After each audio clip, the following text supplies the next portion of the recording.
makan beta karotin. Okey, beta karotin juga adalah bahan antioksidan dan juga bahan anti keradangan. Inilah sebenarnya kenapa telur tu bagus untuk sakit jantung. Ini tajuk saya tulis tajuk tu. Makan telur untuk cegah sakit jantung. Sebab apa? Sebab sebenarnya punca sakit jantung yang paling utama bukan makanan berkolesterol. Itu nak betulkan fakta balik Fakta yang betul, kolesterol dalam makanan bukan punca sakit jantung. Ulang balik tu. Kolesterol dalam makanan bukan punca sakit jantung. Okey. Ikut kajian yang terbaru yang ditulis dalam jurnal, punca sakit jantung adalah kerana masalah aterosklerosis yang berpunca daripada masalah keradangan dalam dinding saluran darah. Nampak tak? Ini dinding saluran darah, bahagian dalam ni kan akan berlaku keradangan yang menyebabkan kolesterol masuk. Bila kolesterol masuk, maka dinding tu akan makin, asal mulanya akan jadi keras, lama-lama dia akan semakin menebal, akhirnya menyumbatkan, menjadikan saluran darah tu sempit. Dia tak sumbat lagi, dia jadi sempit saja. Cuma sampai satu peringkat bahagian yang bengkak tu dia akan pecah kan, dia akan pecah dan akhirnya darah beku akan cuba nak tutup yang bahagian yang pecah koyak tadi, maka berlakulah penyumbatan saluran darah dan dia akan kena masalah dipanggil sebagai serangan jantung. Tapi kalau saluran darah ni berlaku di bahagian otak, maka tersumbat juga, maka akan terjadilah apa nama yang dipanggil sebagai serangan stroke. So maksudnya serangan stroke, serangan jantung benda yang sama, cuma beza je, satu berlaku kat jantung, satu berlaku kat otak.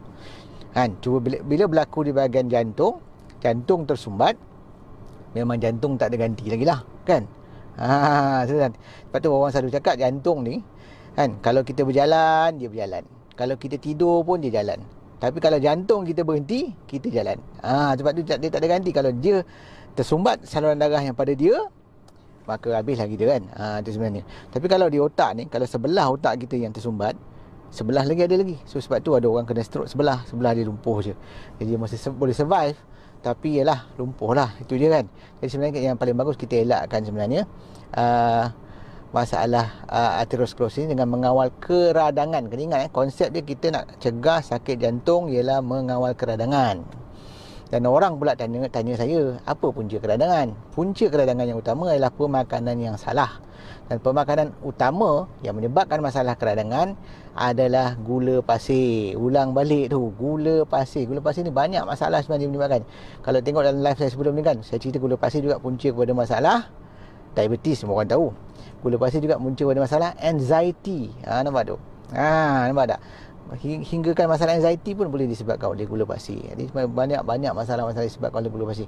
Dan salah satu masalah utama kesihatan yang membunuh masyarakat kita sekarang ni, yang lebih banyak lagi kematian disebabkan sakit jantung berbanding dengan COVID ni, sebenarnya sakit jantung lebih ramai orang mati, adalah kerana gula pasir. Sebab tu gula pasir ni, sebab tu saya tulis buku tajuk dia Gula Racun Putih kan. Saya dah tulis buku tu dekat 5 tahun dah kan. Dan orang boleh baca, kalau nak baca boleh baca, InsyaAllah tak ada masalah. Tapi dalam tu cerita bahaya gula. Antara dia lah, gula adalah penyebab keradangan. Of course bukan gula saja, tepung gandum juga menyebabkan masalah keradangan kerana berlaku kerana dua sebab lah. Satu ialah dia berglycemic index tinggi, yang kedua kerana ada gluten dalam tu, dan yang ketiga yang menyebabkan keradangan adalah yang kita panggil minyak yang tidak sihat, yang nama dia ialah trans fat. Trans fat ni sebenarnya adalah minyak sintetik yang terhasil daripada penghidrogenan. Penghidrogenan, mana penambahan hidrogen dalam minyak tu.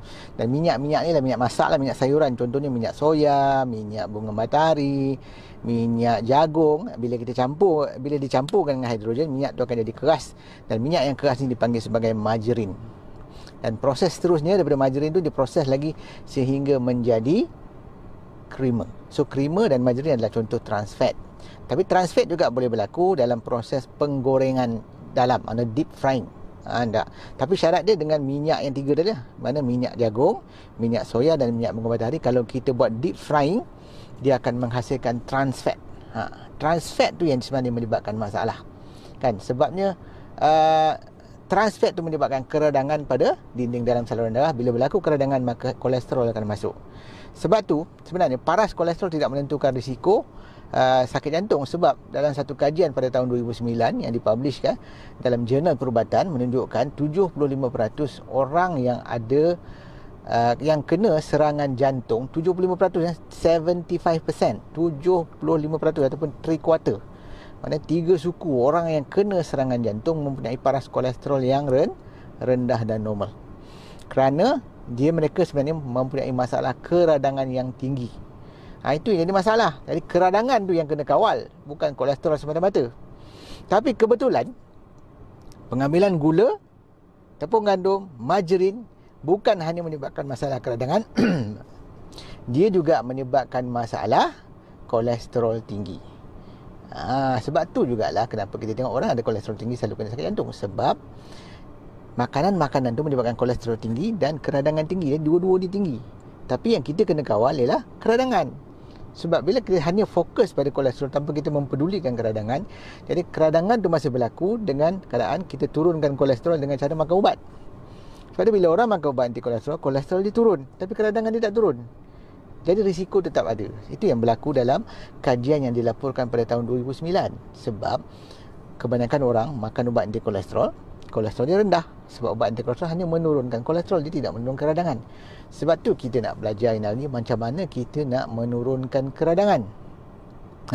Cara yang terbaik menurunkan keradangan ialah dengan cara mengambil makanan-makanan anti keradangan.